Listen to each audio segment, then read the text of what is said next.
Hi guys, welcome back to our YouTube channel Lavanya classes. ಇವಾಗ module 2 financial markets overview ಮಾಡೋಣ. Already module 1 upload ಆಗಿದೆ and ಎಲ್ಲ module upload ಮಾಡ್ತೀವಿ. ಪ್ಲೇಲಿಸ್ಟ್ನ check ಮಾಡಿ. ಮತ್ತು ಯಾವುದಾದ್ರು ವೀಡಿಯೋಸ್ ಬೇಕು ಅಂದರೆ ಲೈಕ್ ಸಬ್ಜೆಕ್ಟ್ ನೇಮ್ ಹಾಕಿ ಫ್ರಮ್ ಲಾವಣ್ಯ ಕ್ಲಾಸಸ್ ಏನು ಸರ್ಚ್ ಮಾಡಿದ್ರು ಫ್ರಮ್ ಲಾವಣ್ಯ ಕ್ಲಾಸಸ್ ಅಂತ ಸರ್ಚ್ ಮಾಡಿ. ಸೊ ಆವಾಗ ನಿಮಗೆ ನಮ್ಮ ಚಾನಲಿಂದನೇ ವೀಡಿಯೋಸ್ ಸಿಗುತ್ತೆ.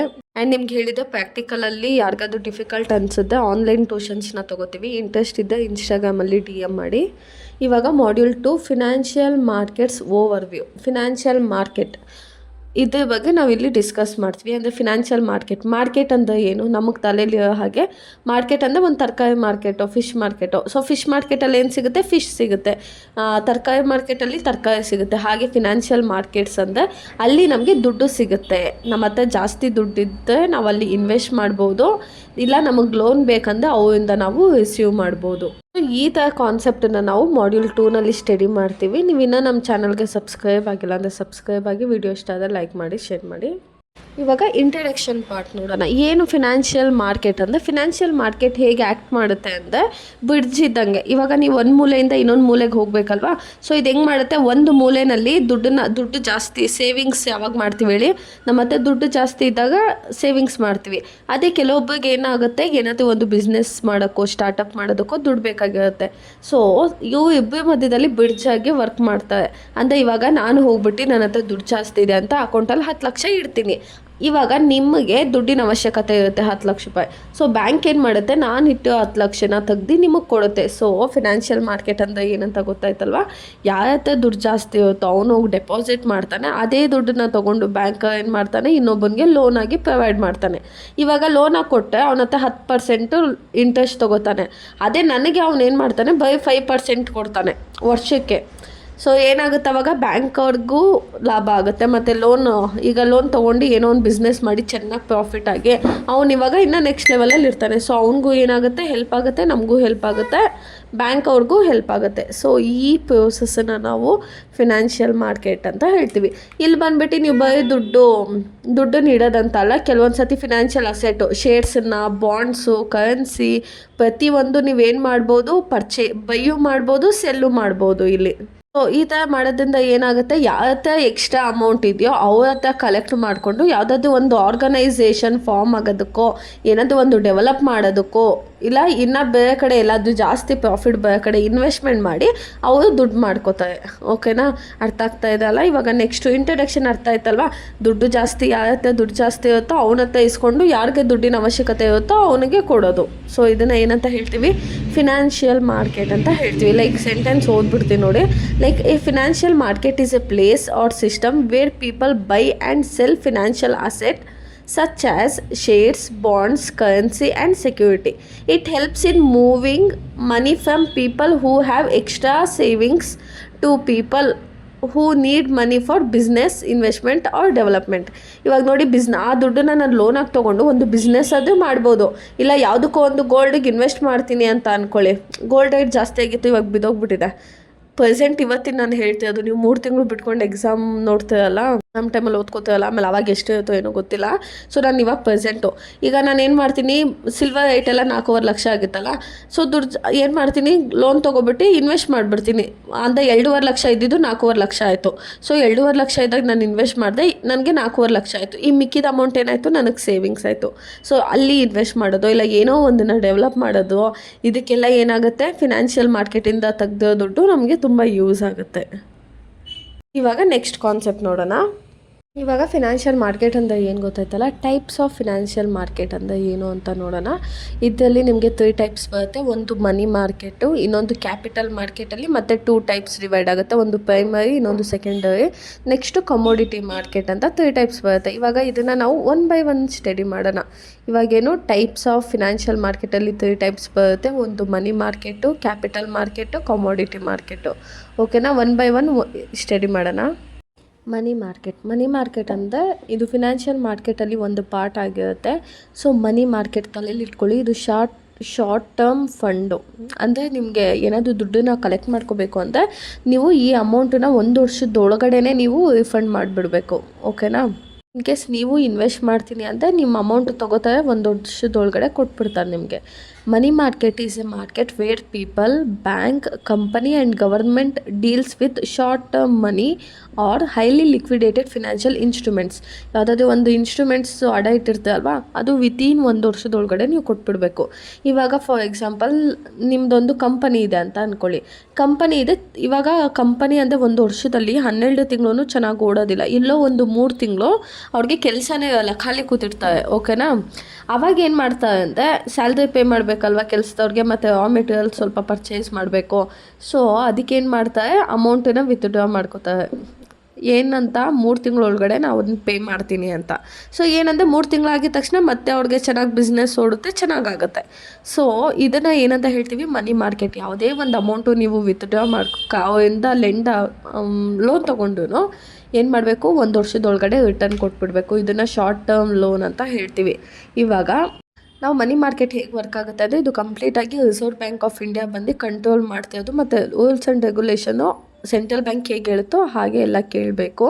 ಸೊ ಈ ಮನಿ ಮಾರ್ಕೆಟ್ ಕೆಲಸ ಏನು ಅಂದರೆ, ದುಡ್ಡನ್ನ ಜಾಸ್ತಿ ಇದ್ದವ್ರ ಕಲೆಕ್ಟ್ ಮಾಡುತ್ತೆ, ಅವಶ್ಯಕತೆ ಇದ್ದವ್ರಿಗೆ ಕೊಡುತ್ತೆ. ಆದರೆ ಇವಿಬ್ಬರಿಗೂ ಏನು 1 ವರ್ಷದೊಳಗಡೆ ರಿಟರ್ನ್ ಮಾಡಿಬಿಡುತ್ತೆ ದುಡ್ಡು. ಅಂದರೆ ಇಲ್ಲೇ ಹೇಳ್ತಿದ್ದೆ ಅಲ್ವಾ, ಶಾರ್ಟ್ ಟರ್ಮ್ ಅಂದರೆ 1 ವರ್ಷದೊಳಗಡೆ ಕೊಟ್ಬಿಡುತ್ತೆ. ಸೊ ಈ ಥರ ಯಾಕೆ ಕೊಡೋದು ಅಂದರೆ, ಅವಾಗ ಈಗ ಬೇಸಿಕ್ಕಾಗಿ ಇವಾಗ ನೋಡಿ ಚೆನ್ನಾಗಿ ಕೆಲಸ ನಡೀತಿರುತ್ತೆ, ಏನೋ ಒಂದು ತಿಂಗಳು ದುಡ್ಡು ಬೇಕು, ನಂಗೆ ಒಂದು 10,000 ರೂಪಾಯಿ ಬೇಕು ಅಂತ ಅಂದ್ಕೊಳ್ಳಿ. ನಾನು ಲಾಂಗ್ ಟರ್ಮ್ ಲೋನ್ ತೊಗೊಳೋದಕ್ಕಾಗತ್ತಾ 10,000 ರೂಪಾಯಿ? ಅಲ್ಲೇ ಎಲ್ಲಾದರೂ ಚಿಕ್ಕದಾಗಿ ನೀವೇ ನಿಮ್ಮ ಫ್ರೆಂಡ್ ಹತ್ರ ಒಂದು 2% ಬಡ್ಡಿ ಕೊಡ್ತೀನಿ ಕೊಡು ಅಂತ ಇಸ್ಕೊಬಿಡ್ತೀರಲ್ಲ, ಸೊ ಹಾಗೇ. ಸೊ ಏನು ಮಾಡುತ್ತೆ money market, deals with short term funds ಅಂದರೆ ಲೆಸ್ ದೆನ್ 1 ಇಯರ್. ಆಮೇಲೆ ಇದರಲ್ಲಿ ಏನಂದರೆ ಈಸಿಯಾಗಿ ಕ್ಯಾಶಾಗಿ ಕನ್ವರ್ಟ್ ಮಾಡ್ಬೋದು, ರಿಸ್ಕು ಕಮ್ಮಿ ಮತ್ತು ರಿಟರ್ನ್ಸು ಕಮ್ಮಿ ಬರುತ್ತೆ. ಇವಾಗ ಲಾಂಗ್ ಟರ್ಮ್ ಅಂದರೆ ಅವ್ನು 10 ವರ್ಷ ಬಡ್ಡಿ ಕಟ್ತಾನೆ, ಅದೇ ಶಾರ್ಟ್ ಟರ್ಮ್ ಅಂದರೆ ಬರೀ 1 ವರ್ಷ ಬಡ್ಡಿ ಕಟ್ತಾನೆ. ನಮಗೇನು ರಿಟರ್ನ್ಸು ಕಮ್ಮಿ ಇರುತ್ತೆ, ಅದು ರಿಸ್ಕು ಕಮ್ಮಿ ಅಂತ. ಇವಾಗ ನಾನು ಒಂದು 10 ಕೋಟಿ ಒಬ್ಬಂಗೆ ಕೊಟ್ಟಿದ್ದೀನಿ ಅಂದ್ಕೊಳ್ಳಿ, ಅವನು ಬಡ್ಡಿ ಕಟ್ತಾ ಇದ್ದಾನೆ. ಇನ್ ಕೇಸ್ ಅವ್ನು ಓಡೋಗ್ಬಿಟ್ಟು ನಾನು ಏನು ಮಾಡ್ಕೊಳ್ಳೋದಕ್ಕಾಗುತ್ತೆ, ಏನೂ ಮಾಡೋಕ್ಕಾಗಲ್ಲ ಅಲ್ವಾ. ಸೊ ಏನಂದರೆ ನಮಗೆ ರಿಸ್ಕ್ ಕಮ್ಮಿ ಇರುತ್ತೆ. ಸೊ ನೀವೆಲ್ಲ ನೋಡಿರ್ತೀರ ಕ್ರೆಡಿಟ್ ಬೇ ಆ್ಯಪು, ಅದೆಲ್ಲ ಏನು ಹೇಳಿ ದಿನದ್ದು ಇರುತ್ತಲ್ವ, ಸೊ ಆ ಥರನೇ ಬರುತ್ತೆ.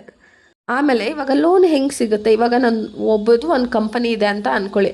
ಸೊ ಕಂಪನಿ ಇದ್ದಾಗ ಏನು ಮಾಡ್ತಾರೆ, ಅದರಲ್ಲಿ ಮೇಜರ್ ಇನ್ಸ್ಟ್ರೂಮೆಂಟು ಒಂದು treasury bill, commercial paper, certificate of deposit, call money ಅಂತ ಬರುತ್ತೆ ನಿಮಗೆ.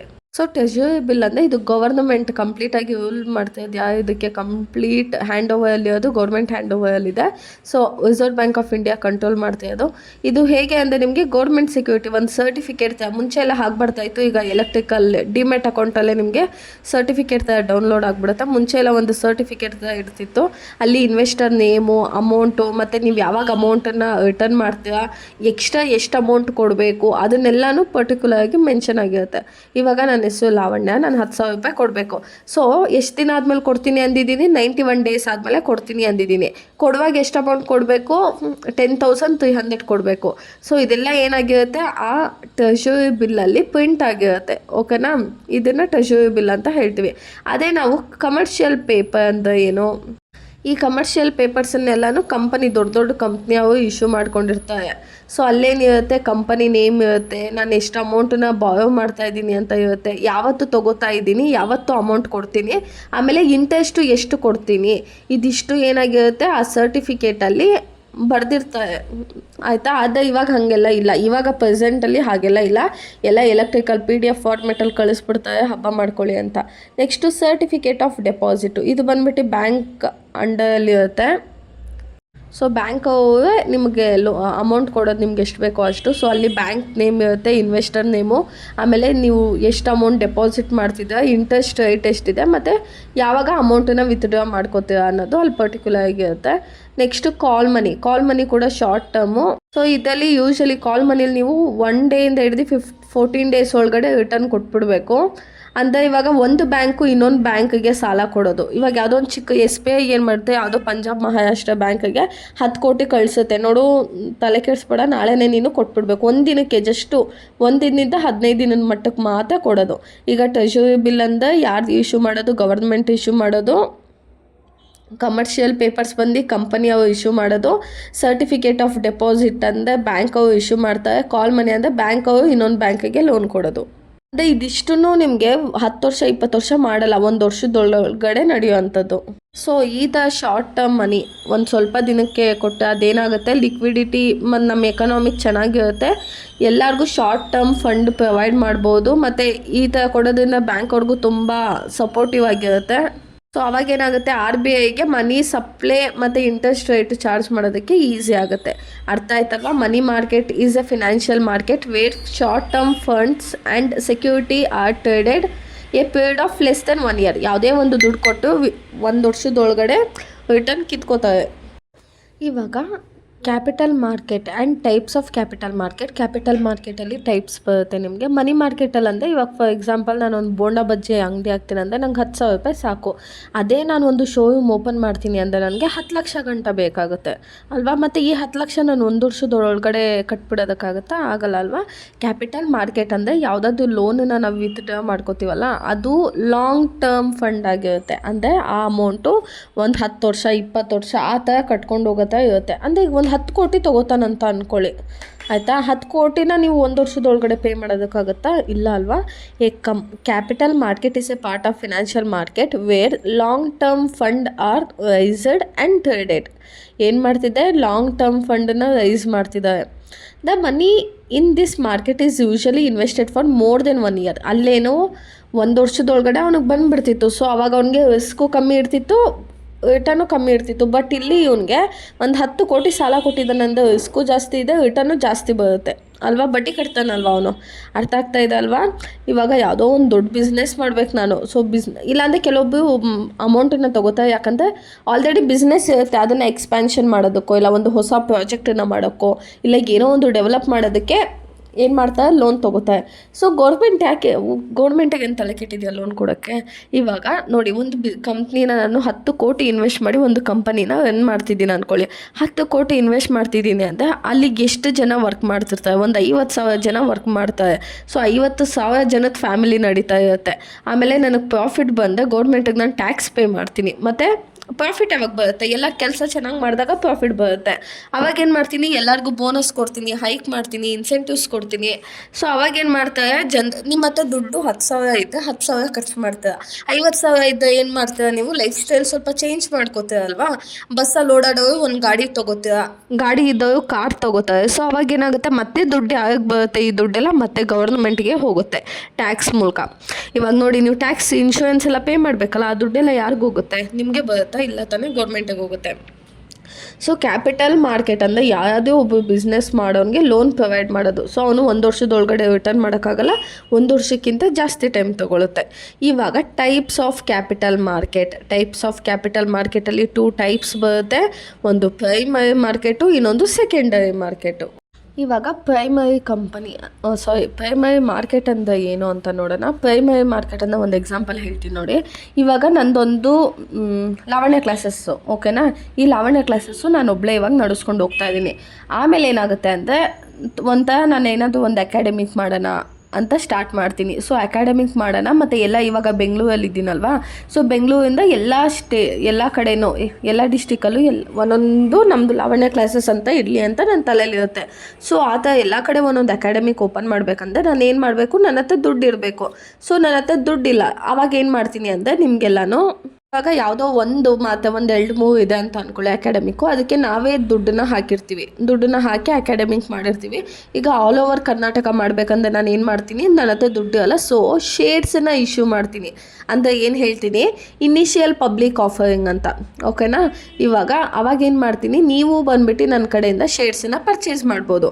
ಸೊ ಒಂದು ಶೇರ್ಗೆ ನಾನು 10,000 ರೂಪೀಸ್ ತೊಗೋತೀನಿ ಅಂದ್ಕೊಳ್ಳಿ. ಸೊ 10 ಜನದ ಹತ್ರ ಒಂದು 50 ಜನನೇ ಅಂತ ಅಂದ್ಕೊಳ್ಳಿ, ಒಂದು 10 ಲಕ್ಷ ರೂಪಾಯಿ ನನಗೆ ಸಿಗುತ್ತೆ. ಸೊ ಆ 10 ಲಕ್ಷ ಇಟ್ಕೊಂಡು ನಾನು ಬೇರೆ ಕಡೆ ಎಲ್ಲ ಅಕಾಡೆಮಿಕ್ ಓಪನ್ ಮಾಡ್ತೀನಿ, ಓಕೆನಾ. ಸೊ ಇದನ್ನು ನಾವೇನಂತ ಹೇಳ್ತೀವಿ, ಪ್ರೈಮರಿ ಮಾರ್ಕೆಟ್. ಇವಾಗ ಈ ಕ್ಲಾಸದ್ದು ಬಿಟ್ಬಿಡಿ. ಇವಾಗ ಕಂಪನಿ ಏನು ಮಾಡುತ್ತೆ, ಡೈರೆಕ್ಟಾಗಿ ಶೇರ್ಸನ್ನು ಸೇಲ್ ಮಾಡುತ್ತೆ.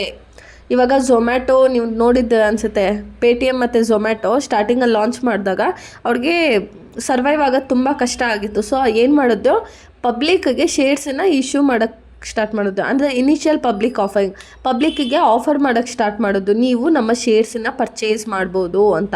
ಸೊ ಜನ ಬಂದು ಶೇರ್ಸನ್ನ ಪರ್ಚೇಸ್ ಮಾಡೋದ್ರಿಂದ ಏನು ಹೆಲ್ಪ್ ಆಗುತ್ತೆ ಝೊಮ್ಯಾಟೊ ಮತ್ತು ಪೇಟಿಎಮ್ಗೆ, ಅವರು ಇನ್ನೂ ಸ್ವಲ್ಪ ದೊಡ್ಡದಾಗಿ ಏನಾದರೂ ಮಾಡ್ಬೋದು, ಇಲ್ಲ ಅವ್ರದ್ದು ಏನಾದರೂ ಜಾಸ್ತಿ ಸಾಲ ಇದ್ದರೆ ಅದನ್ನು ಕಮ್ಮಿ ಮಾಡ್ಕೋಬೋದು. ಆಮೇಲೆ ಕಂಪನಿ ರೆಪ್ಯುಟೇಷನ್ ಜಾಸ್ತಿ ಆಗುತ್ತೆ, ಮತ್ತು ಎಲ್ಲ ಪಬ್ಲಿಕ್ ಅವರು ಬಂದುಬಿಟ್ಟು ಇನ್ವೆಸ್ಟ್ಮೆಂಟ್ ಕೂಡ ಜಾಸ್ತಿ ಮಾಡ್ತಾರೆ. ಅದನ್ನು ಏನಂತ ಹೇಳ್ತೀವಿ ನಾವು, ಪ್ರೈಮರಿ ಮಾರ್ಕೆಟ್ ಅಂತ ಹೇಳ್ತೀವಿ. ಪ್ರೈಮರಿ ಮಾರ್ಕೆಟ್ ಅಂದರೆ ಒಂದು ಹೊಸ ಕಂಪನಿ ಒಂದು ಸ್ವಲ್ಪ ನಾರ್ಮಲಾಗಿ ಚೆನ್ನಾಗಿ ಹೋಗ್ತಿರುತ್ತೆ, ಅವಾಗ ಏನು ಮಾಡ್ತಾನೆ ಅವನು, ಚೆನ್ನಾಗಿ ಓಡ್ತಿರುತ್ತೆ, ಇನ್ನೂ ಸ್ವಲ್ಪ ಚೆನ್ನಾಗಿ ಮಾಡೋಣ, ಅವಾಗ ಏನು ಬೇಕಾಗುತ್ತೆ, ಇನ್ವೆಸ್ಟ್ಮೆಂಟ್ ಬೇಕಾಗುತ್ತೆ ಅವ್ನಿಗೆ, ಇನ್ನೂ ಚೆನ್ನಾಗಿ ಮಾಡಬೇಕಂದ್ರೆ ಇನ್ವೆಸ್ಟ್ಮೆಂಟ್ ಬೇಕು. ಸೊ ಶೇರ್ಸನ್ನೆಲ್ಲ ನಾನು ಪಬ್ಲಿಕ್ಕಿಗೆ ಕೊಟ್ಬಿಡೋಣ, ಪಬ್ಲಿಕ್ಗೆ ಶೇರ್ಸನ್ನು ಪರ್ಚೇಸ್ ಮಾಡಲಿ, ಬೈ ಮಾಡಲಿ ಅಂತ. ಆವಾಗ ಏನು ಮಾಡ್ತಾರೆ, ಪಬ್ಲಿಕ್ ಬಂದು ಶೇರ್ಸನ್ನು ಬೈ ಮಾಡ್ತಾರೆ. ಸೊ ಅದನ್ನು ಇನಿಷಿಯಲ್ ಪಬ್ಲಿಕ್ ಆಫರಿಂಗ್ ಅಂತ ಹೇಳ್ತೀವಿ.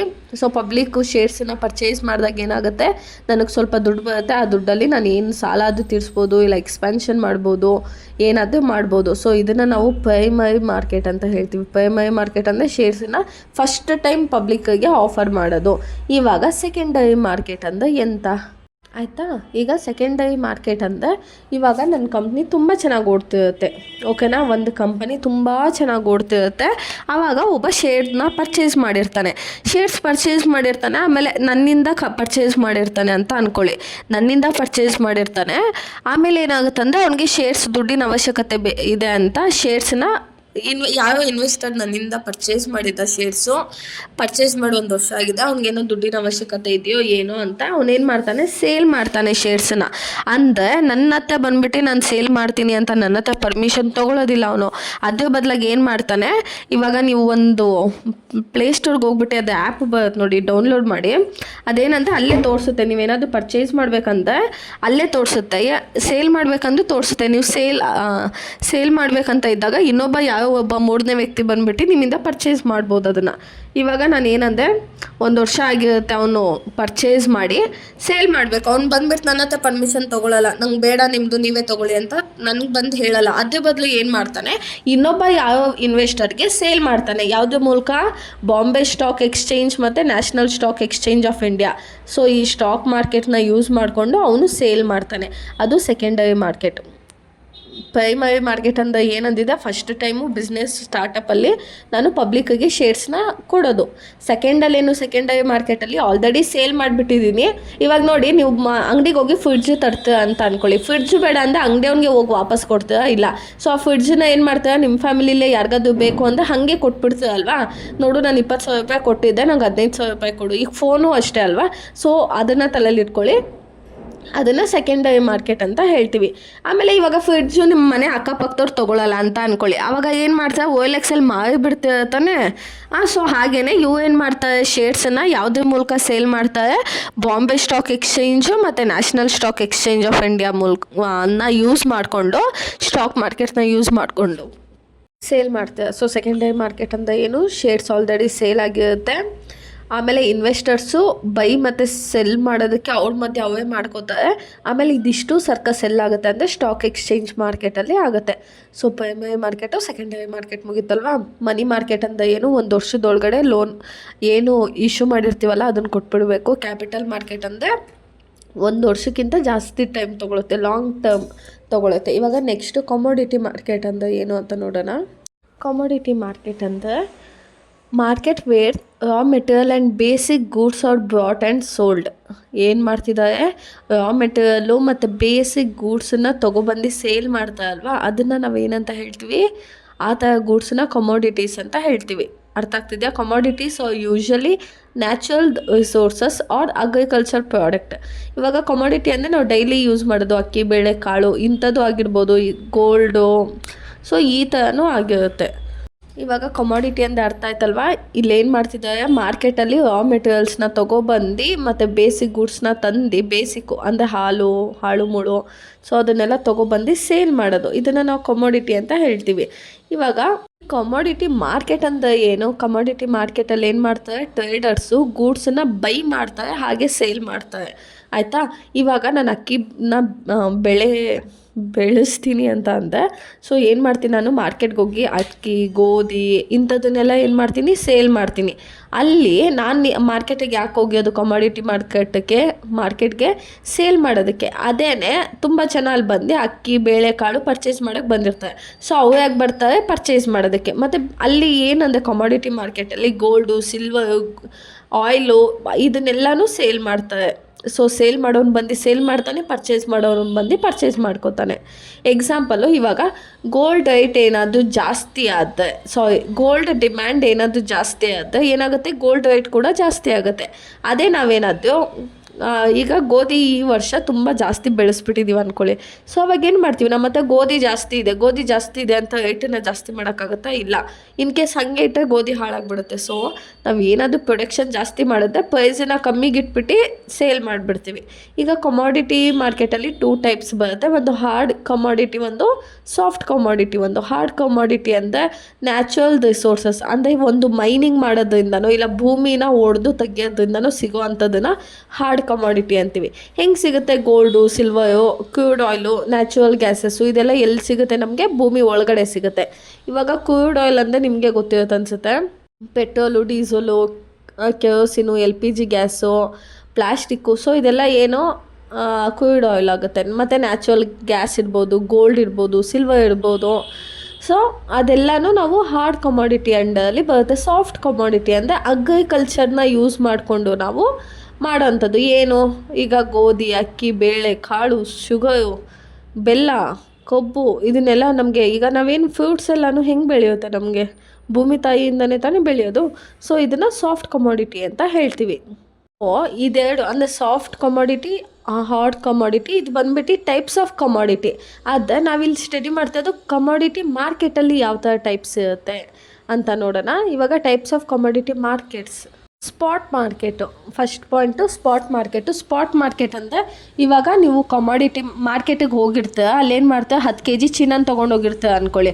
ಸೊ ಏನು ಮಾಡ್ತಾನೆ, ಒಬ್ಬ ಅರಬಿಯನೋ ಯಾವನೋ ಬರ್ತಾನೆ, 10 kg ಚಿನ್ನನು ಇಮಿಡಿಯೇಟಾಗಿ ಏನು ಮಾಡ್ತಾನೆ, ತೊಗೊಬಿಡ್ತಾನೆ.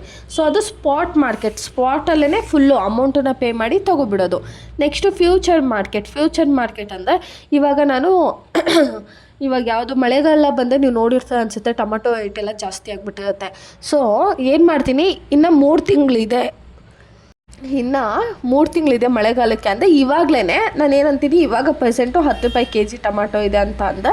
ನಾನು ಏನಂತೀನಿ, ನೋಡು 10 ರೂಪಾಯಿಗೆ ಲಾಕ್ ಮಾಡಿಬಿಡು ನೀನು, ನಾನು 3 ತಿಂಗಳಾದಮೇಲೆ 10 ರೂಪಾಯಿ ಕೊಟ್ಬಿಟ್ಟು ನಾನು ನಿನ್ನ ಹತ್ರ ಟೊಮಟೊ ತೊಗೋತೀನಿ ಅಂತ.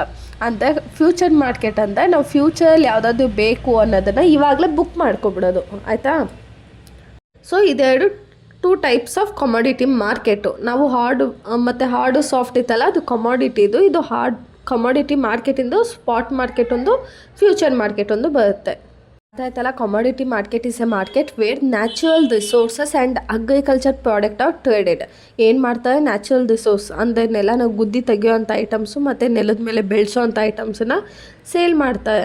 ಸೊ ಇದು ಕಮಾಡಿಟಿ ಎಕ್ಸ್ಚೇಂಜ್ ಎಲ್ಲಿ ನಡೆಯುತ್ತೆ ಅಂದರೆ, ಒಂದು ಮಲ್ಟಿ ಕಮಾಡಿಟಿ ಎಕ್ಸ್ಚೇಂಜ್ ಆಫ್ ಇಂಡಿಯಾದಲ್ಲೊಂದು, ಇನ್ನೊಂದು national commodity and derivatives exchange.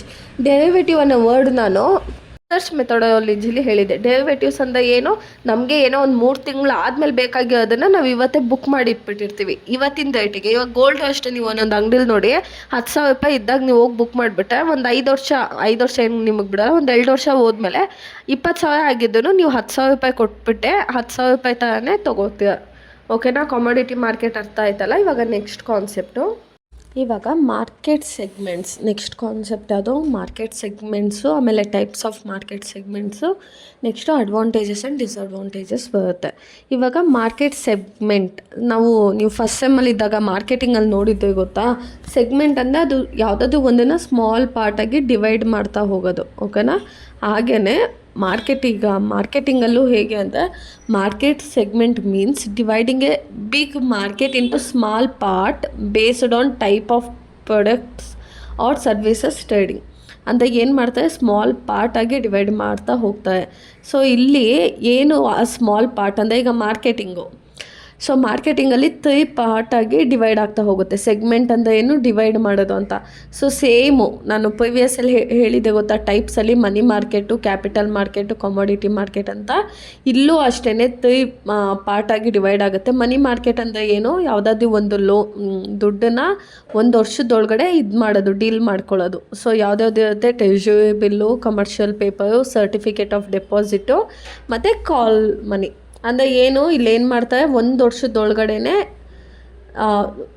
ಫಂಡ್ಸನ್ನು refund ಮಾಡೋದು. ಕ್ಯಾಪಿಟಲ್ ಮಾರ್ಕೆಟ್ ಅಂತ ಏನಂದಿದೆ, 1 ವರ್ಷಕ್ಕಿಂತ ಜಾಸ್ತಿ ಟೈಮ್ ತೊಗೊಳುತ್ತೆ. ಅಂದರೆ ಶೇರ್ಸು, ಬಾಂಡ್ಸು, ಡಿಬೆಂಚರ್ಸು ಆ ಥರ. ನೆಕ್ಸ್ಟು ಕಮೋಡಿಟಿ ಮಾರ್ಕೆಟ್ ಅಂತ ಏನಂದಿದ್ದೆ, ಯಾವುದ್ರ ಜೊತೆ ಡೀಲ್ ಮಾಡ್ತಾರೆ, gold, silver, wheat, cotton, crude oil. So ಇದ್ರ ಜೊತೆ ಇದು ಮಾಡ್ತಾರೆ. ನಾನು ಪ್ರಿವಿಯಸ್ ಎಕ್ಸ್ಪ್ಲೇನ್ ಮಾಡಿದೆ ಅಂತ ವೀಡಿಯೋಲಿ ಆಗುತ್ತೆ ಅಂತ ಮಾಡ್ತಾಯಿಲ್ಲ. ಸೊ ನೆಕ್ಸ್ಟು ಫಾರೆಕ್ಸ್ ಮಾರ್ಕೆಟ್ ಅಂತ ಬರುತ್ತೆ. ಸೊ ಅಲ್ಲೇನು ಮಾಡ್ತಾರೆ ಅಂದರೆ ಫಾರಿನ್ ಕರೆನ್ಸಿ ಜೊತೆ ಡೀಲ್ ಮಾಡ್ತಾರೆ. ಸೊ ಏನು ಮಾಡ್ತಾರೆ, ಫಾರಿನ್ ಎಕ್ಸ್ಚೇಂಜ್ ಮಾರ್ಕೆಟ್ ಅಂದರೆ ಏನು, ರುಪೀಸಿಂದ ಡಾಲರ್ಗೆ ಕನ್ವರ್ಟ್ ಮಾಡೋದು, ಇಲ್ಲ ಡಾಲರ್ಸಿಂದ ರುಪೀಸಿಗೆ ಕನ್ವರ್ಟ್ ಮಾಡೋದು, ಯೂರೋಸಿಂದ ಎನ್ನಿಗೆ ಮಾಡೋದು, ಎನ್ನಿಂದ ಇಲ್ಲಾಂದರೆ ಯೂರೋಸಿಗೆ ಮಾಡೋದು. ಸೊ ಏನು ಮಾಡ್ತಾರೆ, ಎಕ್ಸ್ಚೇಂಜ್ ಮಾಡ್ತಾರೆ. ಇವಾಗ ನೀವು ನಮ್ಮ ಇಂಡಿಯಾಗೆ ಡಾಲರ್ಸ್ ತೊಗೊಬಂದಿದ್ದೀರ ಅಂದ್ಕೊಳ್ಳಿ. ಸೊ ಏನು ಮಾಡ್ತಾರೆ, ಡಾಲರ್ಸ್ನ ಇಸ್ಕೊಂಡು ಇಂಡಿಯನ್ ರುಪೀಸ್ನ ಕೊಡ್ತಾರೆ. ಅರ್ಥ ಆಗ್ತಿದೆ ಅಲ್ವಾ. ಸೊ ಇದೇನಾಗುತ್ತೆ, ಮಾರ್ಕೆಟ್ ಸೆಗ್ಮೆಂಟನ್ನು 4 ಟೈಪಾಗಿ ಡಿವೈಡ್ ಮಾಡಿದ್ದು. ಯಾವುದು, foreign exchange market, commodity market, capital market, money market. ಇದು ಅಡ್ವಾಂಟೇಜಸ್ಸು, ಡಿಸ್ಅಡ್ವಾಂಟೇಜಸ್ ನೋಡೋಣ. ಇವಾಗ ಫಸ್ಟು ಅಡ್ವಾಂಟೇಜಸ್ನ ಡಿಸ್ಕಸ್ ಮಾಡೋಣ. First advantages, capital for business. ಏನಾಗುತ್ತೆ, ಫಿನಾನ್ಷಿಯಲ್ ಮಾರ್ಕೆಟನ್ನು ಡಿವೈಡ್ ಮಾಡೋದ್ರಿಂದ ಫಿನಾನ್ಷಿಯಲ್ ಮಾರ್ಕೆಟ್ ಏನು ಮಾಡುತ್ತೆ, ಕಂಪ್ನೀಸ್ಗೆ ಹೆಲ್ಪ್ ಮಾಡುತ್ತೆ ಮನಿನ ರೈಸ್ ಮಾಡೋದಕ್ಕೆ. ಮನಿ ರೈಸ್ ಆಗೋದ್ರಿಂದ ಏನಾಗುತ್ತೆ, ಬಿಸ್ನೆಸ್ಸು ಗ್ರೋತ್ ಆಗುತ್ತೆ. Next investment opportunity. So investment opportunity ಅಂದರೆ ಇಲ್ಲೇನಾಗುತ್ತೆ, people can invest their savings and earn profit. ಯಾವುದೋ ಒಂದು ಕಂಪನಿ ತುಂಬ ಚೆನ್ನಾಗಿ ಓಡ್ತಾ ಇದೆ ಅಂದರೆ ನೀವು ಅಲ್ಲಿ ಇನ್ವೆಸ್ಟ್ ಮಾಡಿದ್ರೆ ನಿಮಗೆ ಪ್ರಾಫಿಟ್ ಸಿಗುತ್ತೆ ಅಲ್ವಾ. Next economic growth. ಸೊ ಇದರಿಂದ ಏನಾಗುತ್ತೆ, ಎಕನಾಮಿಕ್ ಗ್ರೋತ್ ಆಗುತ್ತೆ. ಏನೆಲ್ಲ ಡೆವಲಪ್ ಆಗುತ್ತೆ, ಇಂಡಸ್ಟ್ರೀಸ್ ಡೆವಲಪ್ ಆಗುತ್ತೆ, ನಮ್ಮ ಎಕನಾಮಿಕ್ ಗ್ರೋತ್ ಆಗುತ್ತೆ. ಸೊ ಗವರ್ನಮೆಂಟ್ಗೂ ಹೊಸ ಸ್ಕೀಮ್ಸ್ನ ಬಿಡೋದಕ್ಕೆ ಎಲ್ಲದಕ್ಕೂ ಹೆಲ್ಪ್ ಆಗುತ್ತೆ. ನೆಕ್ಸ್ಟು ಲಿಕ್ವಿಡಿಟಿ ಅಂದರೆ investors can easily by and sell shares. Liquidity ಅಂದರೆ ಕ್ಯಾಶ್ ಆಗಿ ಈಸಿಯಾಗಿ ಕನ್ವರ್ಟ್ ಮಾಡಿಬಿಡ್ಬೋದು ಅವರು ಅಂತ. ಆಮೇಲೆ ಪ್ರೈಸ್ ಹೆಂಗೆ ಅಂದರೆ ಡಿಮ್ಯಾಂಡ್ ಜಾಸ್ತಿ ಇದ್ದಾಗ ಪ್ರೈಸ್ ಜಾಸ್ತಿ ಮಾಡ್ತಾರೆ, ಡಿಮ್ಯಾಂಡ್ ಕಮ್ಮಿ ಇದ್ದಾಗ ಪ್ರೈಸ್ ರೇಟು ಕಮ್ಮಿ ಮಾಡ್ತಾರೆ. ಸೊ ಇದಿಷ್ಟು ಅಡ್ವಾಂಟೇಜಸ್ಸು. ಡಿಸ್ಅಡ್ವಾಂಟೇಜಸ್ ಏನಪ್ಪ ಅಂದರೆ ರಿಸ್ಕ್ ಆಫ್ ಲಾಸು. ಕೆಲವೊಂದು ಸತಿ ಏನಾಗುತ್ತೆ, ಪ್ರೈಸ್ ಇದ್ದಕ್ಕಿದ್ದಂಗೆ ಬಿದ್ದೋಗ್ಬಿಡುತ್ತೆ. ಇನ್ವೆಸ್ಟರ್ಸು ಏನು ದುಡ್ಡನ್ನು ಇನ್ವೆಸ್ಟ್ ಮಾಡಿರ್ತಾರೋ ಪ್ರೈಸ್ ಕಮ್ಮಿ ಆಗಿದ ತಕ್ಷಣ ಬಿದ್ದೋಗ್ಬಿಡುತ್ತೆ. ನೆಕ್ಸ್ಟು ಮಾರ್ಕೆಟ್ ಫ್ಲಕ್ಚುಯೇಷನ್ ಅಂದರೆ ಇವಾಗ ನೋಡಿದ್ದೆ ಅನಿಸುತ್ತೆ, ಎಲ್ಲ ಕಚ್ಚಾಡ್ಕೊಂಡು ಸಾಯ್ತಿದ್ದಾರೆ. ಸೊ ಅದರಿಂದ ಏನಾಗ್ತಾಯಿದೆ, ನಮಗೆ ಇಲ್ಲಿ ಗ್ಯಾಸ್ ರೇಟ್ ಜಾಸ್ತಿ ಆಗೋದಿರ್ಬೋದು, ಎಲ್ಲನೂ ಜಾಸ್ತಿ ಕಮ್ಮಿ ಆ ಥರ ಆಗಿ ಈಗ ಎಷ್ಟೊಂದು ಹೋಟೆಲ್ಸ್ ಎಲ್ಲ ಕ್ಲೋಸ್ ಆಗಿಬಿಟ್ಟಿದೆ. ಈ ಥರ ಇಶ್ಯೂಸ್ ಆಗಿಬಿಡುತ್ತೆ. ನೆಕ್ಸ್ಟು ಕಾಂಪ್ಲೆಕ್ಸ್ ಸಿಸ್ಟಮ್ ಅಂದರೆ ಸ್ಟಾರ್ಟಿಂಗಲ್ಲಿ ಬಿಗಿನರ್ಸ್ ಯಾರು ಇರ್ತಾರೆ ಗೊತ್ತಾ, ಅವ್ರು ಇನ್ವೆಸ್ಟ್ ಮಾಡಿರ್ತಾರಲ್ಲ ಅವ್ರಿಗೆ ಈ ಮಾರ್ಕೆಟನ್ನು ಅರ್ಥ ಮಾಡ್ಕೊಳ್ಳೋದೇ ತುಂಬ ಕಷ್ಟ ಆಗಿಬಿಡುತ್ತೆ. ಅರ್ಥ ಆಗ್ತಿದೆಯಲ್ಲ. Next possibility of fraud. ಕೆಲವೊಬ್ಬರು ಏನು ಮಾಡ್ತಾರೆ ಅಂದರೆ ಫ್ರಾಡ್ ಮಾಡ್ತಾರೆ, ಇಲ್ಲಾಂದರೆ ಮ್ಯಾನ್ಯುಪ್ಲೇಟ್ ಮಾಡಿ ನಿಮ್ಮನ್ನು ಯಾಮಾರಿಸ್ಬಿಟ್ಟು ಟೋಪಿನ ಹಾಕ್ಬಿಟ್ಟು ಕಳಿಸ್ತಾರೆ. ಏನೋ ಅಡ್ವಾಂಟೇಜಸ್ಸು, ಡಿಸ್ಅಡ್ವಾಂಟೇಜಸ್ ಆಯ್ತಲ್ವ. ಮಾರ್ಕೆಟನ್ನು ಪಾರ್ಟಾಗಿ ಡಿವೈಡ್ ಮಾಡೋದ್ರಿಂದ ಏನೇನು ಟೈಪ್ಸ್ ಏನಂತ ನೋಡಿದ್ವಿ. ಇವಾಗ ಅಡ್ವಾಂಟೇಜಸ್ಸು, ಡಿಸ್ಅಡ್ವಾಂಟೇಜಸ್ಸು. ಇವಾಗ ನೆಕ್ಸ್ಟ್ ಕಾನ್ಸೆಪ್ಟ್ ನೋಡೋಣ. ಮಾರ್ಕೆಟ್ ಇನ್ಫ್ರಾಸ್ಟ್ರಕ್ಚರ್ ಇನ್ಸ್ಟಿಟ್ಯೂಷನ್ಸ್ ಅಂದರೆ MIIS. ಏನು ಹಿಂಗಂದ್ರೆ ಅಂದರೆ it is a organisation that supports and operate the financial market system. ಏನು ಮಾಡುತ್ತಿದ್ದು, ಸಪೋರ್ಟ್ ಮಾಡುತ್ತೆ ಹಾಗೆ ಆಪರೇಟ್ ಮಾಡುತ್ತೆ ಯಾವುದನ್ನು, ಫಿನಾನ್ಷಿಯಲ್ ಮಾರ್ಕೆಟನ್ನು. ಇವಾಗ ಹೇಗೆ ಅಂದರೆ, ಇವಾಗ ನೀವು ಒಂದು ಪ್ರಾಡಕ್ಟ್ನ ಪರ್ಚೇಸ್ ಮಾಡಬೇಕು ಅಂತ ಅಂದ್ಕೊಳ್ಳಿ. ಏನೋ ಒಂದು ಐಟಮ್ಸ್ ಬೇಕು, ಸ್ಕಿನ್ ಕೇರ್ ಪ್ರಾಡಕ್ಟ್ಸ್ ಬೇಕು, ಏನೇನೋ ಬೇಕಿರುತ್ತೆ. ಸೊ ಅವಾಗ ಏನು ಮಾಡ್ತೀರ ನೀವು, ಅಮೆಝಾನ್ ಫ್ಲಿಪ್ಕಾರ್ಟಲ್ಲಿ ಮಾಡ್ತೀರಲ್ವ. ಸೊ ಈ ಅಮೆಝಾನ್ ಫ್ಲಿಪ್ಕಾರ್ಟ್ ಏನು ಪ್ಲ್ಯಾಟ್ಫಾರ್ಮು. ಸೊ ಅಮೆಝಾನ್ ಫ್ಲಿಪ್ಕಾರ್ಟ್ ಅನ್ನೋ ಪ್ಲ್ಯಾಟ್ಫಾರ್ಮ್ನ ಯೂಸ್ ಮಾಡಿಕೊಂಡು ನಾವೇನು ಮಾಡ್ತಾಯಿದ್ದೀವಿ, ಪರ್ಚೇಸ್ ಮಾಡ್ತಾಯಿದ್ದೀವಿ. ಬೇಕಂದರೆ ಸೇಲ್ ಕೂಡ ಮಾಡ್ಬೋದು, ನಮ್ಮ ಹತ್ರ ಪ್ರಾಡಕ್ಟ್ಸನ್ನು ಸೇಲ್ ಕೂಡ ಮಾಡ್ಬೋದು ಆಯಿತಾ. ಈಗ ಇನ್ಸ್ಟಾಗ್ರಾಮಲ್ಲಿ ನೀವು ನೋಡಿರ್ತೀರ ಅನಿಸುತ್ತೆ, ತುಂಬ ಬಿಸ್ನೆಸ್ಸು, ಕ್ರಾಫ್ಟ್ ಇರ್ಬೋದು, ಇಲ್ಲಾಂದರೆ ಈಗ ನಿಮ್ಮ ಫೋಟೋಸ್ನ ಡ್ರಾ ಮಾಡಿಕೊಡೋದು, ಅದನ್ನೆಲ್ಲ ಮಾಡ್ತಾರೆ. ಸೊ ಅದನ್ನೆಲ್ಲ ಹೇಗೆ ಮಾಡ್ತಾರೆ, ಪ್ಲ್ಯಾಟ್ಫಾರ್ಮ್ನ ಯೂಸ್ ಮಾಡಿಕೊಂಡು. ಸೊ ಆ ಪ್ಲ್ಯಾಟ್ಫಾರ್ಮ್ ಯೂಸ್ ಮಾಡಬೇಕಂದ್ರೆ ಇನ್ಸ್ಟಾಗ್ರಾಮ್ ಅವ್ರದ್ದು ಏನು ರೂಲ್ಸ್ ಇದೆ, ಅವರು ನೀವೇನಾದರೂ ಅದು ಯೂಸ್ ಮಾಡ್ಕೊಂಡು ಮಾಡ್ತಿದ್ದೆ ಯಾವ ಥರ ಸರ್ವಿಸ್ ಪ್ರೊವೈಡ್ ಮಾಡಬೇಕು ಅನ್ನೋದು ಹೆಂಗೋ ಹಾಗೆಯೇ ಮಾರ್ಕೆಟ್ ಇನ್ಫ್ರಾಸ್ಟ್ರಕ್ಚರ್ ಇನ್ಸ್ಟಿಟ್ಯೂಷನ್ ಕೂಡ ಅದೊಂದು ಪ್ಲ್ಯಾಟ್ಫಾರ್ಮು. ಓಕೆನಾ, ಏನು ಮಾಡುತ್ತೆ, ಶೇರ್ ಪರ್ಚೇಸ್ ಮಾಡೋದಕ್ಕೆ ಸೇಲ್ ಮಾಡೋದಕ್ಕೆ ಸಪೋರ್ಟ್ ಮಾಡುತ್ತೆ, ಹಾಗೆ ಅದು ಆಪ್ರೇಟ್ ಮಾಡುತ್ತೆ. ಸೊ ಇದು ಮಾಡೋದ್ರಿಂದ ಏನಾಗುತ್ತೆ ಅಂದರೆ ನಾವು ಶೇರ್ಸನ್ನು ಪರ್ಚೇಸ್ ಮಾಡೋಕ್ಕೆ ಸೇಲ್ ಮಾಡೋಕ್ಕೆ ಸ್ಮೂತಾಗಿ ಸೇಫಾಗಿ ನಮ್ಮ ಕೆಲಸ ಆಗೋಗ್ಬಿಡುತ್ತೆ. ಎಲ್ಲ ಕೆಲಸನೂ ಕ್ಲಿಯರಾಗಿ ಆಗುತ್ತೆ. ಈಗ ಮೇನ್ ಟೈಪ್ಸ್ ನೋಡೋಣ. ಇದರಲ್ಲಿ ಸ್ಟಾಕ್ ಎಕ್ಸ್ಚೇಂಜ್ ಅಂದರೆ ನಾವು ಮಾರ್ಕೆಟ್ ಇನ್ಫ್ರಾಸ್ಟ್ರಕ್ಚರ್ ಇನ್ಸ್ಟಿಟ್ಯೂಷನ್ ಅನ್ನೋದು ಸ್ಟಾಕ್ ಎಕ್ಸ್ಚೇಂಜ್ ಮಾಡುವಾಗ ಹೇಗೆ ಹೆಲ್ಪ್ ಮಾಡುತ್ತೆ ಅಂದರೆ ಏನು ಮಾಡುತ್ತೆ, ಒಂದು ಪ್ಲ್ಯಾಟ್ಫಾರ್ಮ್ ಥರ ಬೈ ಮಾಡೋಕ್ಕೆ ಸೆಲ್ ಮಾಡೋಕ್ಕೆ ಒಂದು ಸೆಕ್ಯೂರಿಟಿ ಪ್ರೊವೈಡ್ ಮಾಡುತ್ತೆ. ಸೊ ನಿಮಗೆ ಗೊತ್ತಿದೆ ಯಾವುದು ನಮ್ಮ ಇಂಡಿಯಾದಲ್ಲಿ ಅದು ಬಾಂಬೆ ಸ್ಟಾಕ್ ಎಕ್ಸ್ಚೇಂಜ್ ಒಂದು, national stock exchange of India ಒಂದು.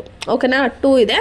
ಸೊ ಇದರಲ್ಲಿ ನೀವು ಇನ್ವೆಸ್ಟ್ಮೆಂಟ್ ಮಾಡೋದ್ರಿಂದ ಏನಂದರೆ ಕಂಪನಿ ಪ್ರಾಫಿಟಲ್ಲಿದೆಯಾ ಲಾಸಲ್ಲಿದೆಯಾ, ಹೋದ ವರ್ಷ ಎಷ್ಟು ಪ್ರಾಫಿಟ್ ಇತ್ತು ಅದೆಲ್ಲ ಕ್ಲಿಯರಾಗಿ ಗೊತ್ತಾಗುತ್ತೆ. ನೆಕ್ಸ್ಟು ಕ್ಲಿಯರಿಂಗ್ ಕಾರ್ಪೊರೇಷನ್ಸ್ ಏನು ಕ್ಲಿಯರ್ ಮಾಡುತ್ತೆ, ಏನನ್ನ ಅಂದರೆ ಈಗ ನನಗೆ ಶೇರ್ಸ್ ಬೇಡ, ನನಗೇನೋ ಒಂದು ಅಮೌಂಟ್ ಬೇಕು ಅಂದಾಗ ನಾನು ಶೇರ್ಸನ್ನು ಸೇಲ್ ಮಾಡ್ತೀನಿ. ಸೊ ನಾನು ಸೇಲ್ ಮಾಡಿದ ತಕ್ಷಣ ನನಗೆ ಅಮೌಂಟು ಏನಾಗುತ್ತೆ ನನ್ನ ಅಕೌಂಟಿಗೆ ಬರುತ್ತೆ, ಯಾವುದೇ ತೊಂದರೆ ಇಲ್ಲದೆ ಸ್ಮೂತಾಗಿ ಸೆಟಲ್ ಆಗುತ್ತೆ. ಇನ್ನೊಬ್ಬ ಯಾರೋ ಪರ್ಚೇಸ್ ಮಾಡ್ತಾನೆ ಅಂದ್ಕೊಳ್ಳಿ, ಬೈ ಮಾಡ್ತಾನೆ ಅಂದ್ಕೊಳ್ಳಿ, ಸೊ ಏನಾಗುತ್ತೆ, ಸೆಕ್ಯೂರಿಟಿ ಅವರು ನನಗೆ ಕೊಡ್ತಾ ಇದ್ದಲ್ವ ಶೇರ್ಸಿಗೆ, ಈಗ ಅವನು ಕೊಡೋಕ್ಕೆ ಸ್ಟಾರ್ಟ್ ಮಾಡ್ತಾರೆ. ನೆಕ್ಸ್ಟು ಡೆಪಾಸಿಟರಿ ಅಂದರೆ ನಿಮ್ಗೆ ಹೇಳಿದ್ದೆ, ಏನಂದರೆ ಮುಂಚೆ ಎಲ್ಲ ನೀವು ಶೇರ್ಸ್ ಪರ್ಚೇಸ್ ಮಾಡಿದ್ರೆ ಒಂದು ಸರ್ಟಿಫಿಕೇಟ್ ಥರ ಕೊಡ್ತಿದ್ದು. ಇವಾಗ ಡೆಪಾಸಿಟರಿ ಸ್ಟೋರ್ಸ್ ಅಂತ ಅಂದರೆ ಅದೊಂದು ಡಿಮ್ಯಾಟ್ ಅಕೌಂಟು, ನೀವು ಅಕೌಂಟನ್ನು ಓಪನ್ ಮಾಡಬೇಕು, ಅಲ್ಲಿ ಎಲೆಕ್ಟ್ರಾನಿಕ್ ಫಾರ್ಮಲ್ಲಿ ನಿಮ್ಮ ಏನು ಶೇರ್ಸ್ ಇದೆಯೋ ಅದನ್ನು ಸ್ಟೋರ್ ಮಾಡ್ತಾರೆ. ಸೊ ಯಾವ್ದು ಇದಕ್ಕೆ ಜಾಸ್ತಿ ಮುಂದಾವಸ್ತಾ ವಹಿಸೋದು ಅಂದರೆ ನ್ಯಾಷನಲ್ ಸೆಕ್ಯೂರಿಟಿ ಡೆಪಾಸಿಟರಿ ಲಿಮಿಟೆಡ್ ಒಂದು, ಸೆಂಟ್ರಲ್ ಡೆಪಾಸಿಟರಿ ಸರ್ವಿಸ್ ಲಿಮಿಟೆಡ್ ಒಂದು. ಓಕೆನಾ, ಅರ್ಥ ಆಯ್ತಲ್ವ ನಿಮಗೆ ಯಾವ್ದ್ಯಾವ್ದು ಬರುತ್ತೆ. ಇದು ಮಾರ್ಕೆಟ್ ಇನ್ಫ್ರಾಸ್ಟ್ರಕ್ಚರ್ ಇನ್ಸ್ಟಿಟ್ಯೂಷನು ಏನು ಮಾಡುತ್ತೆ, ಪ್ಲ್ಯಾಟ್ಫಾರ್ಮು ಹೆಲ್ಪ್ ಮಾಡುತ್ತೆ, ಪ್ಲ್ಯಾಟ್ಫಾರ್ಮ್ ಥರ ಹೆಲ್ಪ್ ಮಾಡುತ್ತೆ ಯಾವುದಕ್ಕೆ, ಬೈ ಮಾಡೋಕ್ಕೆ ಸೇಲ್ ಮಾಡೋಕ್ಕೆ. ಆಮೇಲೆ ಈಸಿಯಾಗಿ ಬೈ ಮಾಡ್ಬೋದು, ಸೆಲ್ ಮಾಡ್ಬೋದು. ಆಮೇಲೆ ನಿಮ್ಮ ಅಮೌಂಟು ತುಂಬ ಸ್ಮೂತಾಗಿ ನಿಮ್ಮ ಅಕೌಂಟಿಗೆ ಬಂದು ಬೀಳುತ್ತೆ. ಆಮೇಲೆ ಅದು ಎಲೆಕ್ಟ್ರಾನಿಕ್ ಫಾರ್ಮಲ್ಲಿ ಇರೋದ್ರಿಂದ ಡಿಮೆಟ್ ಅಕೌಂಟ್ ಓಪನ್ ಮಾಡಿಕೊಂಡು ನೀವು ಸೇಫಾಗಿ ಸ್ಟೋರ್ ಮಾಡ್ಕೋಬೋದು. ಸೊ ಯಾವುದೇ ರೀತಿ ನಿಮಗೆ ಫ್ರಾಡು ಆಗೋಲ್ಲ, ಮತ್ತು ಸರ್ಟಿಫಿಕೇಟ್ ಸುಟ್ಟೋಯ್ತಪ್ಪ ಹಾಳಾಗೋಯ್ತು ಅಂತ ತಲೆನೋವು ಇರೋಲ್ಲ. ಮತ್ತು ಏನದು ಕಂಪನಿದು ಪ್ರಾಫಿಟಲ್ಲಿದೆಯಾ ಲಾಸಲ್ಲಿದೆಯಾ ಅಂತ ನಮ್ಗೆ ಈಸಿಯಾಗಿ ಗೊತ್ತಾಗುತ್ತೆ, ಬೇಗ ನಮ್ಮ ದುಡ್ಡು ನಮಗೆ ಬಂದುಬಿಡುತ್ತೆ. ಓಕೆನಾ, ಸೊ ಇಷ್ಟು ಕಾನ್ಸೆಪ್ಟು. ಇವಾಗ ನೆಕ್ಸ್ಟ್ ನೋಡೋಣ. ಇವಾಗ ಮಾರ್ಕೆಟ್ ಇನ್ಫ್ರಾಸ್ಟ್ರಕ್ಚರ್ ಇನ್ಸ್ಟಿಟ್ಯೂಷನ್ ಡೆಪಾಸಿಟರೀಸ್ ಅಂತ ಕಾನ್ಸೆಪ್ಟು. ಓಕೆನಾ, ಮಾರ್ಕೆಟ್ ಇನ್ಫ್ರಾಸ್ಟ್ರಕ್ಚರ್ ಇನ್ಸ್ಟಿಟ್ಯೂಷನ್ ಆವಾಗಲೇ ನಾವು ನೋಡಿದ್ವಿ. ಇವಾಗ ಲಾಸ್ಟ್ ಪಾಯಿಂಟಲ್ಲಿ ಡೆಪಾಸಿಟರಿ ಅಂತ ವರ್ಡು ನಾನು ಯೂಸ್ ಮಾಡಿದ್ದೆ. ಡೆಪಾಸಿಟ್ ಅಂತ ಏನು, ನಿಮ್ಮ ದುಡ್ಡನ್ನು ಹೋಗ್ಬಿಟ್ಟು ಡೆಪಾಸಿಟ್ ಮಾಡೋದು. ಡೆಪಾಸಿಟರೀಸ್ ಅಂದರೆ ಏನು, ಶೇರ್ಸಲ್ಲಿ ಅಂದರೆ ಇವಾಗ ಬ್ಯಾಂಕ್ ಏನು ಮಾಡುತ್ತೆ, ನಿಮ್ಮ ಮತ್ತೆ ದುಡ್ಡಿದ್ದ ತೊಗೊಂಡೋಗಿ ಬ್ಯಾಂಕಲ್ಲಿ ಇರ್ತಾರೆ. ಬ್ಯಾಂಕ್ ಏನು ಮಾಡುತ್ತೆ, ನೀವು ಯಾರಿಗಾದ್ರು ಅಮೌಂಟ್ ಟ್ರಾನ್ಸ್ಫರ್ ಮಾಡಬೇಕು ಅಂದರೆ ಟ್ರಾನ್ಸ್ಫರ್ ಆಗುತ್ತಲ್ವ, ಹಾಗೆ ಆಟೋಮೆಟಿಕ್ ಡಿಡಕ್ಟ್ ಆಗುತ್ತೆ. ಯಾವುದು ಅಕೌಂಟಿಗೆ ಬಂದಿದ ತಕ್ಷಣ ಆಟೋಮೆಟಿಕ್ ಆ್ಯಡ್ ಮಾಡ್ಕೊಬಿಡುತ್ತಲ್ವ, ಹಾಗೆಯೇ ಡೆಪಾಸಿಟರಿ ಅಂದರೆ ಅದೊಂಥರ ಬ್ಯಾಂಕ್ ಥರ. ಅಲ್ಲಿ ನಮ್ಮ ಬ್ಯಾಂಕಲ್ಲಿ ಏನು ಮಾಡ್ತಾರೆ, ದುಡ್ಡನ್ನ ಸೇಫಾಗಿ ಇಟ್ಕೋತಾರೆ. ಡೆಪಾಸಿಟರಿ ಏನು ಮಾಡುತ್ತೆ, ಶೇರ್ಸನ್ನು ಸೇಫಾಗಿ ಇಟ್ಕೊಳ್ಳುತ್ತೆ. ನಿಮ್ಗೆ ಯಾರಿಗಾದ್ರೂ ಬೈ ಮಾಡಬೇಕು, ನೀವೇನಾದರೂ ಶೇರ್ಸ್ ಬೈ ಮಾಡಿದ್ರೆ ಅಲ್ಲಿ ತೋರಿಸುತ್ತೆ ಬೈ ಆಗಿದೆ ಅಂತ. ನೀವು ಯಾರಿಗಾದ್ರೂ ಸೇಲ್ ಮಾಡಬೇಕಂದ್ರೆ ಆಟೋಮೆಟಿಕ್ ಡಿಡಕ್ಟ್ ಆಗಿಬಿಡುತ್ತೆ. ಸೊ ಇದೆಲ್ಲ ಏನು ಮಾಡುತ್ತೆ, ಯಾವುದೇ ಪೇಪರ್ ವರ್ಕ್ ಇಲ್ಲದೆ ಹಾಗೇ ಫಿಸಿಕಲಾಗಿ ಆಗಿಬಿಡುತ್ತೆ. ಅರ್ಥ ಆಗ್ತಿದೆ ಅಲ್ಲ ನಿಮಗೆ? ಏನಂದರೆ ಬ್ಯಾಂಕ್ ಹೇಗೆ ಆಪ್ರೇಟ್ ಆಗುತ್ತೋ ಇದು ಹಾಗೆ ಆಪ್ರೇಟ್ ಆಗುತ್ತೆ. ಆಮೇಲೆ ನಾನು ನಿಮ್ಗೆ ಹೇಳಿದೆ ಮುಂಚೆ ಕಾಲದಲ್ಲಿ ಅಂದರೆ ಒಂದು ಫಾರ್ಮು ಪೇಪರ್ ಏನೋ ಸರ್ಟಿಫಿಕೇಟೋ ಕೊಡ್ತಾಯಿದ್ದು. ಬಟ್ ಡೆಪಾಸಿಟರಿ ಏನು ಮಾಡುತ್ತೆ, ಎಲೆಕ್ಟ್ರಾನಿಕ್ ಫಾರ್ಮನ್ನು ಜನ್ರೇಟ್ ಮಾಡುತ್ತೆ. ಸೊ ಅದರಿಂದ ಏನಾಗುತ್ತೆ, ನಿಮ್ಮ ಶೇರ್ಸು ಸೇಫಾಗಿ ಸ್ಟೋರ್ ಆಗಿರುತ್ತೆ. ಮತ್ತು ನೀವು ಇನ್ನೊಬ್ರಿಗೆ ಯಾರಿಗಾದ್ರೂ ಸೇಲ್ ಮಾಡಬೇಕು ಅಂದರೆ ಈಸಿಯಾಗಿ ಟ್ರಾನ್ಸ್ಫರ್ ಆಗಿಬಿಡುತ್ತೆ ಅವ್ರಿಗೆ. ಮತ್ತು ಪೇಪರ್ ವರ್ಕು ಜಾಸ್ತಿ ಇರಲ್ಲ, ಫ್ರಾಡ್ಗಳಾಗಲ್ಲ. ಮತ್ತು ನೀವೇನೇ ಒಂದು ಶೇರ್ಸನ್ನು ಈಸಿಯಾಗಿ ಮತ್ತು ಬೇಗ ಇನ್ನೊಬ್ಬರಿಗೆ ಟ್ರಾನ್ಸ್ಫರ್ ಮಾಡ್ಬೋದು. ಅರ್ಥ ಆಯ್ತಲ್ಲ? ಡೆಪಾಸಿಟರೀಸ್ ಅಂತ ಅಂದರೆ ಏನಂದರೆ ಬ್ಯಾಂಕು ನಮ್ಮ ದುಡ್ಡನ್ನು ಹೇಗೆ ಇಟ್ಕೊಳ್ಳುತ್ತೋ ಹಾಗೆ ಡೆಪಾಸಿಟರೀಸು ನಮ್ಮ ಶೇರ್ಸನ್ನು ಹುಷಾರಾಗಿ ಇಟ್ಕೋತಾರೆ. ಇವಾಗ ನನ್ನ ಹತ್ರ 1000 ರೂಪಾಯಿ ಇದೆ ಅಂದ್ಕೊಳ್ಳಿ, 50 ರೂಪೀಸು ನಾನು ಎಲ್ಲೋ ಸ್ಪೆಂಡ್ ಮಾಡಿದೆ, ನನ್ನ ಅಕೌಂಟ್ ಏನಾಗುತ್ತೆ 950 ಆಗುತ್ತೆ. ಯಾರೋ ನಂಗೆ ಇನ್ನೂ 500 ಹಾಕಿದ್ದು ಅಂದ್ಕೊಳ್ಳಿ, 1500 ಆಗುತ್ತೆ. ನಾನು ಹೋಗ್ಬಿಟ್ಟು ಅಲ್ಲೇನು ಚೇಂಜ್ ಮಾಡಬೇಕಾ? ಇಲ್ಲ ತಾನೇ, ಆಟೋಮೆಟಿಕ್ ಅದೇ ಡಿಡಕ್ಟ್ ಆಗುತ್ತೆ, ಆಟೋಮೆಟಿಕ್ ಅದೇ ಆ್ಯಡ್ ಆಗುತ್ತಲ್ವ. ಸೊ ಅದೇ ಥರ ಡೆಪಾಸಿಟರೀಸಲ್ಲೂ ಅಷ್ಟೇ. ಆಮೇಲೆ NSDL, CDSL. NSDL ಅಂದರೆ ಏನು, national security depository limited. CDSL ಅಂದರೆ ಸೆಂಟ್ರಲ್ ಡಿಪಾಸಿಟರಿ ಸರ್ವಿಸ್ ಲಿಮಿಟೆಡ್ ಅಂತ. ಸೊ ಅದನ್ನು ಇವಾಗ ನೋಡೋಣ. ಇವಾಗ NSDL ಅಂದ್ರೇನು, ನ್ಯಾಷನಲ್ ಸೆಕ್ಯೂರಿಟಿ ಡೆಪಾಸಿಟರಿ ಲಿಮಿಟೆಡ್. ಇದು NSDL one of the 2 main depository in India. It was first depository in India established in 1996 first depository ಇಂಡಿಯಾನಲ್ಲಿ ಏನು ಮಾಡೋದು ಎಸ್ಟಾಬ್ಲಿಷ್ ಮಾಡೋದು. ಸೊ NSDL ಏನು ಮಾಡುತ್ತೆ ಅಂದರೆ ನಮ್ಮ ಬ್ಯಾಂಕ್ ಥರ ವರ್ಕ್ ಮಾಡುತ್ತೆ. ಶೇರ್ಸ್ ಮತ್ತು ಸೆಕ್ಯೂರಿಟೀಸ್ನ ಹುಷಾರಾಗಿ ಎತ್ತಿಡುತ್ತೆ. ಇವಾಗ ನಾನು ನಿಮ್ಗೆ ಹೇಳಿದೆ ಮುಂಚೆ ಕಾಲದಲ್ಲಿ ಸರ್ಟಿಫಿಕೇಟ್ ಕೊಟ್ಬಿಡೋ ಅದನ್ನು ತೊಗೊಂಡೋಗಿ ನೀವು ಮನೇಲಿ ಇರ್ತಾ ಇದ್ದೆ ಅಲ್ವಾ, ಅದ್ರ ಬದಲು NSDL ಏನು ಮಾಡುತ್ತೆ ಅಂದರೆ ಎಲೆಕ್ಟ್ರಾನಿಕ್ ಫಾರ್ಮಲ್ಲಿ ಸೇಫಾಗಿ ಸ್ಟೋರ್ ಮಾಡುತ್ತೆ. ಸೊ ನೀವು NSDL ಮಾಡಬೇಕಂದ್ರೆ ಡಿಮ್ಯಾಟ್ ಅಕೌಂಟನ್ನು ಓಪನ್ ಮಾಡಿಸ್ಬೇಕು ಬ್ಯಾಂಕಲ್ಲಿ. ಓಕೆನಾ. ನೀವು ನೆಕ್ಸ್ಟು ಏನಾದರೂ ಶೇರ್ಸಿಗೆ ಇನ್ವೆಸ್ಟ್ ಮಾಡಬೇಕು, ಶೇರ್ಸ್ ಪರ್ಚೇಸ್ ಮಾಡಬೇಕಂದ್ರೆ ಡಿಮ್ಯಾಟ್ ಅಕೌಂಟನ್ನು ಮಾಡಿಸ್ಬೇಕು. ಈಗ ಡಿಮೆಟೀರಿಯಲೈಸೇಷನ್ ಅಂತ ಏನು ಮಾಡುತ್ತೆ NSDL ಫಿಸಿಕಲ್ ಪೇಪರ್ನ ನಿಮ್ಮ ಹತ್ರ ಒಂದು ಫಾರ್ಮ್ ಇತ್ತು ಅಂದ್ಕೊಳ್ಳಿ. ನೋಡಪ್ಪ ನಾನು 10 ವರ್ಷದ ಮುಂಚೆ ಒಂದು ಶೇರ್ಸ್ನ ತೊಗೊಂಡಿದ್ದೆ ಅಂತ ನೀವು ತೊಗೊಂಡೋಗಿ ಫಾರ್ಮ್ನ ಕೊಟ್ಟರೆ ಅವು ಎಲೆಕ್ಟ್ರಾನಿಕ್ ಫಾರ್ಮಲ್ಲಿ ಮಾಡ್ತಾರೆ, ಏನೋ ಒಂದು PDF ಅಲ್ಲಿ ಕನ್ವರ್ಟ್ ಮಾಡಿ ಕೊಡ್ತಾರೆ. ಅದೇ ಮತ್ತು ರಿಮೆಟೀರಿಯಲೈಸೇಷನು. ಇವಾಗ ನೀವು ಶೇರ್ಸ್ ಪರ್ಚೇಸ್ ಮಾಡಿದಾಗ ನಿಮಗೆ ಎಲೆಕ್ಟ್ರಾನಿಕ್ ಫಾರ್ಮಲ್ಲಿ ಇತ್ತು ಅಂತ ಅಂದ್ಕೊಳ್ಳಿ, PDF ಅಲ್ಲಿ. ಈಗ ನಿಮ್ಮದು UCMS ಇಂದು ಅಪ್ಲಿಕೇಶನ್ ಹೆಂಗೆ ಬರುತ್ತೆ ಹೇಳಿ, ಒಂದು PDF ಅದು ಮಾಡ್ಬೋದು, ಒಂದು ಸರ್ಟಿಫಿಕೇಟ್ ಅಪ್ಲಿಕೇಶನ್ ಪ್ರಿಂಟ್ಔಟ್ ಅದು ತೊಗೋಬೋದಲ್ವಾ. ಸೊ ಅದನ್ನು ತಲೆಯಲ್ಲಿ ಇಟ್ಕೊಳ್ಳಿ ನೀವು. ಸೊ ಅವಾಗೇನು ಮಾಡ್ತಾರೆ, ನಿಮ್ಮ ಹತ್ರ ಪ್ರಿಂಟ್ಔಟ್ ಇರುತ್ತೆ ಆಯಿತಾ, ಅದನ್ನು ತೊಗೊಂಡೋಗ್ಬಿಟ್ಟು ಕಾಲೇಜಲ್ಲಿ ಹೋಗ್ಬಿಟ್ಟು ಈ ಸೈಬರ್ಗೆ ಹೋಗ್ಬಿಟ್ಟು ನಂಗೆ ಪ್ರಿಂಟ್ಔಟ್ ಇದೆ ಅಲ್ವಾ, ನಂಗೆ PDF ಫಾರ್ಮೆಟ್ ಬೇಕು ಅಂತ ಏನು ಮಾಡ್ತಾರೆ, ಆ ಪ್ರಿಂಟ್ಔಟನ್ನು ಸ್ಕ್ಯಾನ್ ಮಾಡಿ ನಿಮ್ಗೆ PDF ಅಲ್ಲಿ ಸೆಂಡ್ ಮಾಡ್ತಾರೆ. ಹಾಗೆಯೇ ರಿಮೆಟೀರಿಯಲೈಸೇಷನ್ ಅಂತ. ಈಗ ನಿಮ್ಮ ಹತ್ರ ಎಲೆಕ್ಟ್ರಾನಿಕ್ ಫಾರ್ಮಲ್ಲಿ ಇರೋದನ್ನ ಫಿಸಿಕಲ್ ಫಾರ್ಮು. ಈಗ ಎಕ್ಸಾಂಪಲು ನಿಮ್ಮ ಹತ್ರ ಪ್ರಿಂಟ್ಔಟ್ ಇದ್ದರೆ ಅದು ಸ್ಕ್ಯಾನ್ ಮಾಡಿ PDF ಕೊಡೋದು, ಇಲ್ಲಾಂದರೆ ನಿಮ್ಮ ಹತ್ರ PDF ಇದ್ದರೆ ಅದನ್ನು ಪ್ರಿಂಟ್ಔಟ್ ಕೊಡೋದು. ಸೊ ಇದು ಉಲ್ಟಾ ಪಲ್ಟಾ. ನೆಕ್ಸ್ಟು ಏನು ಮಾಡುತ್ತೆ NSDL ನಿಮ್ಮ ಶೇರ್ಸನ್ನು ಸೇಫಾಗಿ ಸ್ಟೋರ್ ಮಾಡುತ್ತೆ ಮತ್ತು ಈಸಿಯಾಗಿ ಟ್ರಾನ್ಸ್ಫರ್ ಕೂಡ ಮಾಡುತ್ತೆ ಮತ್ತು ಯಾವುದೇ ರೀತಿ ಫ್ರಾಡ್ಗಳು ಆಗೋದಿಲ್ಲ ಇದರಲ್ಲಿ. ಹೆಂಗಂದ್ರೆ ಒಂದು ಎಕ್ಸಾಂಪಲ್ ಕೊಡ್ತೀನಿ ನಿಮಗೆ. ಇವಾಗ ಒಂದು ಕಂಪ್ನಿಲಿ ಒಂದು ಡಿಮ್ಯಾಟ್ ಅಕೌಂಟ್ ಓಪನ್ ಮಾಡಿ ನೀವು 10 ಶೇರ್ಸನ್ನು ಪರ್ಚೇಸ್ ಮಾಡಿದ್ದೆ. ಈ ಶೇರ್ಸನ್ನು ನೀವು NSDL ಅಲ್ಲಿ ಹಾಕಿದೆ ಅಂತ ಅಂದ್ಕೊಳ್ಳಿ. ಸೊ ಎಲೆಕ್ಟ್ರಾನಿಕಲ್ ಫಾರ್ಮಲ್ಲಿದೆ ನಿಮಗೆ.